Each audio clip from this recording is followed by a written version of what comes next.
Okay guys, good morning, good afternoon. 12:30 na pala, good afternoon.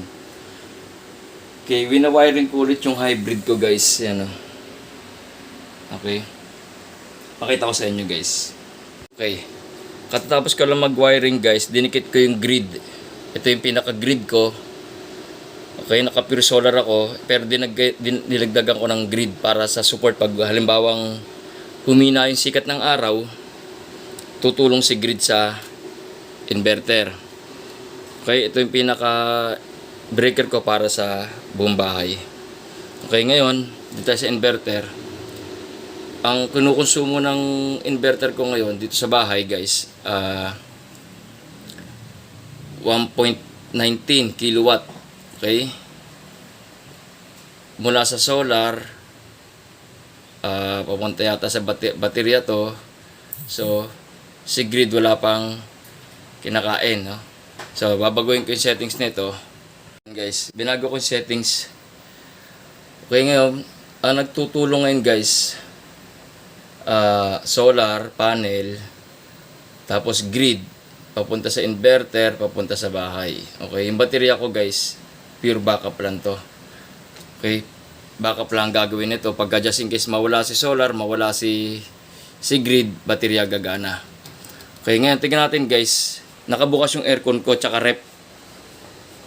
Okay, tingnan natin yung rep, nakabukas yung rep eh.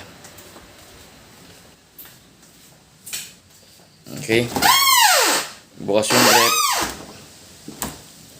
Ayan, bukas yung rep, umuusok pa. Titignan natin guys kung ilan yung kinukuha niya sa Meralco sa utility natin. Yan, nakabukas yung aircon guys. Naka high cool. Okay, so titingnan natin kung ilan ang kinukuha sa grid kasama yung solar. Okay,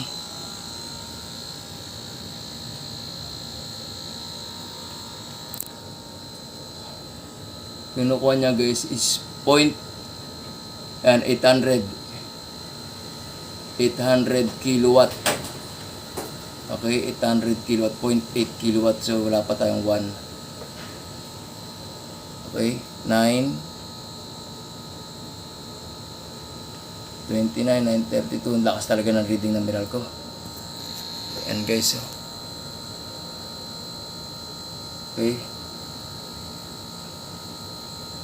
ngayon titignan natin yung pinaka load naman ng inverter. Dito 900 kilowatt sa metro ng Meralco. Okay, sa metro Meralco 900. Dito sa inverter natin 1.46. So yan, 1.46. So may differential sila na kung 900, 1.4, may 500 differential, 500 watts. Okay? Ngayon, papatay natin yung aircon na to. Ito guys, itong inverter, aircon na to, hindi to inverter eh. Papatayin ko lang siya guys, titingnan ko lang. Pero yung rep, bukas pa rin natin. Okay? Yan guys, naging 186 watts. Kinakain niya. Okay, 186 watts. Tingnan natin sa yung rep natin, bukas pa rin to guys eh. Bukas pa rin to. Okay, balik tayo sa metro ng Meralco. Kasi guys, ito, humihigo pa rin siya oh. Tumutulong siya sa voltahe ng bahay. Okay, which is hindi, ayoko niyan. Ayoko ng ganyang setup na, kasi kahit ito yung grid ko guys. Tingnan natin yung Meralco kung kumukonsumo pa rin siya.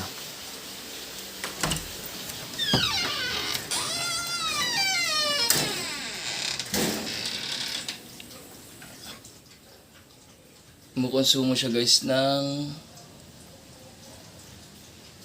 73 watts. So actually ayoko pa rin yan. Ayoko pa rin. So 73 watts ang kinukonsumo niya. Although, hindi ko alam saan nagpupunta yung 73 na yun, no? Kasi pwede kong patayin yung grid ko, guys. Tingnan, papatayin ko yung grid, ah. Wala akong binago. Bukas lahat, ilaw ko. Ilaw lahat, oh.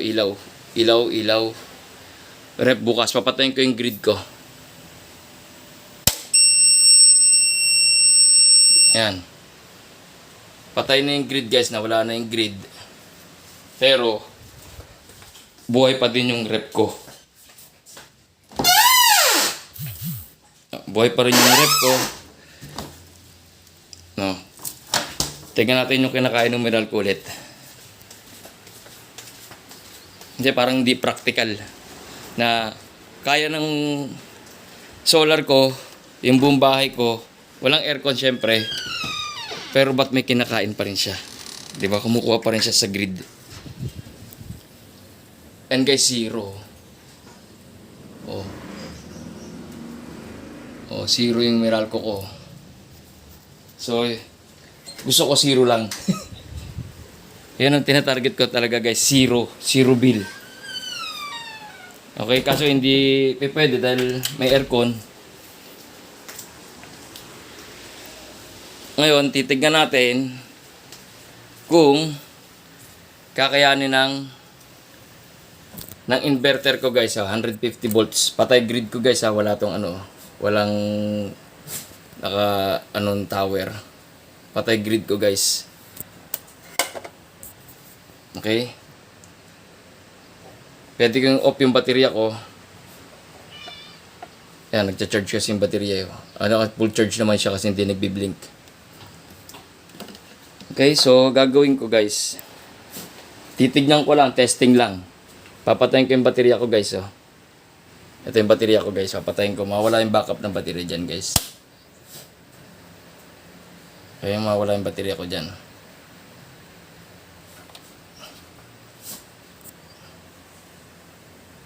Ito kasing, guys, itong red ko, panel to. Panel, battery, grid, tapos house. Ayan.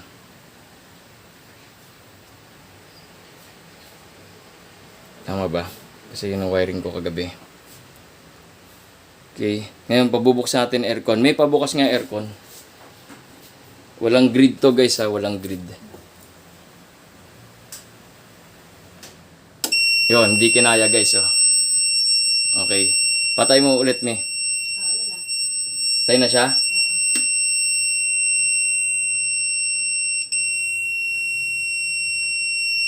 Ayan. Tingnan natin, guys, kasi re-reset natin to, guys, eh. Yan. Okay lang naman niya kasi nagbe-burn test tayo, guys. Kumbaga. Panel. Bubukas ulit yan, guys. Tapos battery.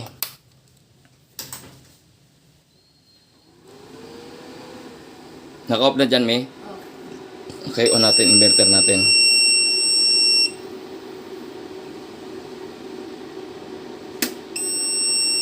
On inverter. Okay. Yan, mabalik na yung voltahe ng bahay. Yan. Ito, automatic kasi ito, guys, yung ilaw ko. May sensor. Okay, bukay na ulit yung buong bahay. No, battery. Alagyan natin niya kasi. Yan natin yan.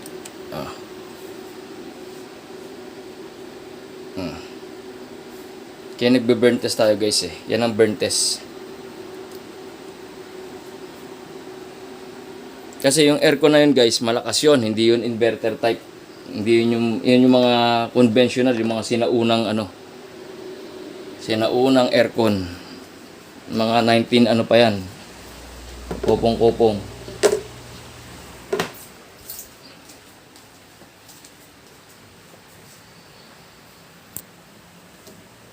Yan. Okay, ngayon bubuksan natin yung aircon sa kwarto, yung inverter. Wala pa rin grid to, guys, ha. Bubuksan natin yung doon. Ito, 139 watts. May pabukas aircon sa kwarto. Kwarto natin. Kwarto nila Simon. Para makita ko yung kain nun, hindi yung inverter yun, di ba?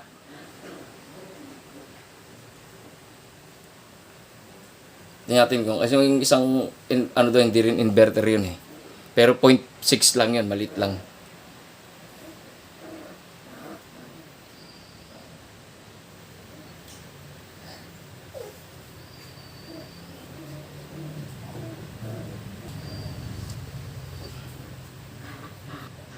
Yun na, nagbukas na. 500 watts. 597. Mother compressor, tumataas pa yan guys. Kaya niya.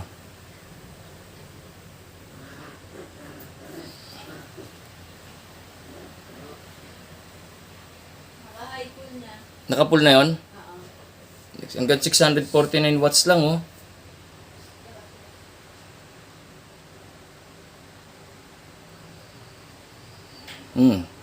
Ganda.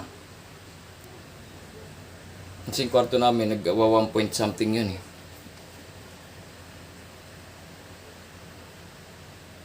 Yan guys oh.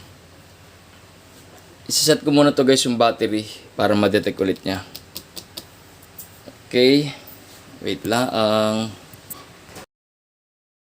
Guys. Sinet up ko yung battery ko muna ano. Yan oh. Nag-appear na ulit yung battery niya pero naka-off pa rin yung grid natin guys. Itong ano, wala pa rin tower yan oh. Okay. Yung aircon sa kwarto ng mga ano ko, pumalo na siya ng 600 watts. Okay. So, ang gusto kong malaman kung kaya ng dalawa. Sa hindi naman tirik na tirik ng araw pero meron. May, buksan mo ulit. Okay lang. Dalawa. Na mo yung maliit. Kaya mo na lang siya mag-shutdown kung mag-shutdown siya. Ayan guys. Papabukas ko yung dalawang aircon. Tignan natin guys kung ano. Walang grid to guys ha. Walang grid.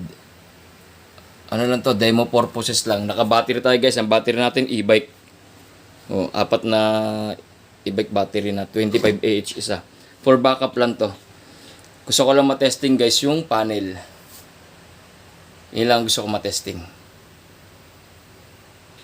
Tapos bawas load tayo sa ilaw guys ito. Sa mga ilaw na to.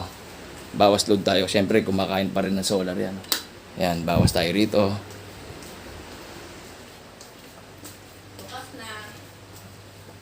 Dalawang aircon. Yan guys, dalawang aircon nakabukas. Kinakain niya is 1.46 kilowatt.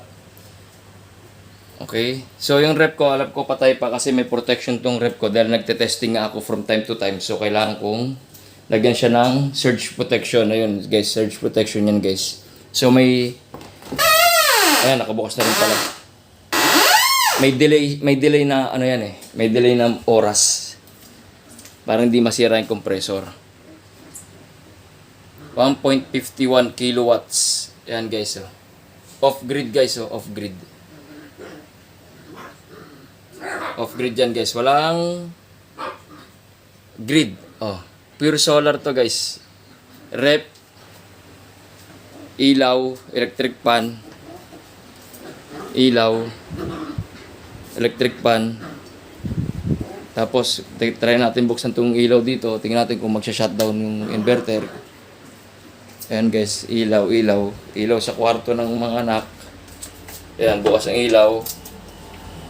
Bukas ang aircon. Naka high cool. Okay, temperature max cool. Okay, may modem.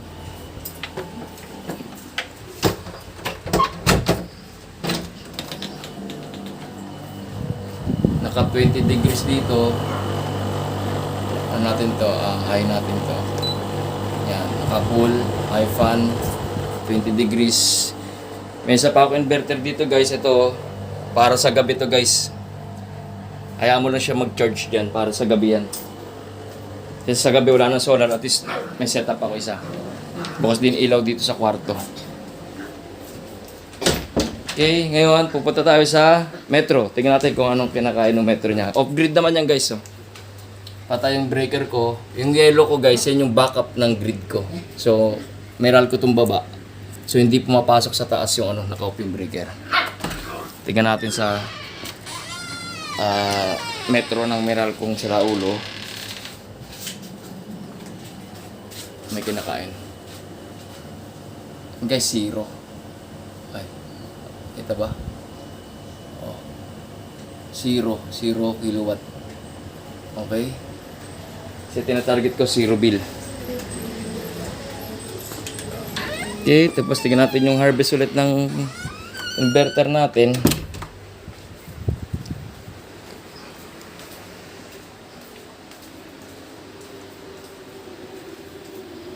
Okay, 800 watts ang kinakain niya. Baka naglaylo yung mga aircon, di ko alam. Tingnan mo kami kung bukas yung aircon.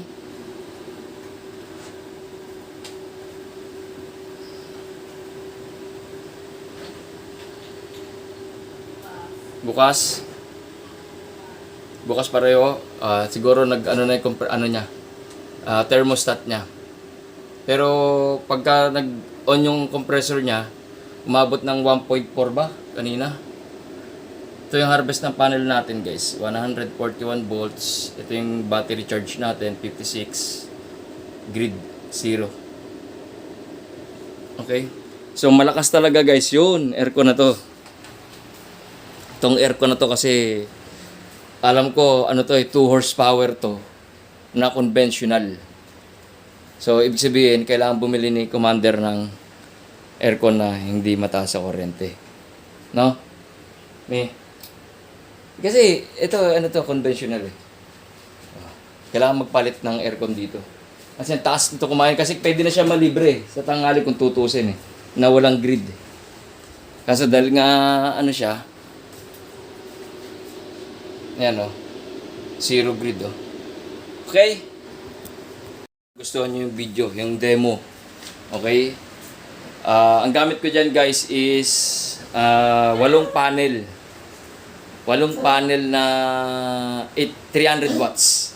Okay, naka-series parallel connection tayo para sa hybrid na 6.2 kilowatt na hybrid inverter. Okay, yun lang. Sana like, share, and follow. Tapos kung gusto niyo magpagawa guys, PM nyo lang ako. Mga small setup lang tayo, small to medium setup lang tayo. O yung kasi kung pag big setup na yung mga 100,000 na yun. Mga 100,000 pataas na, mga kalating milyon. Okay, so small, medium setup, pwede nyo ako kontakin. Or kahit sa big setup, kaso syempre budget. Syempre hindi naman lahat may budget, no? Okay, so hanggang dito na lang. Ciao!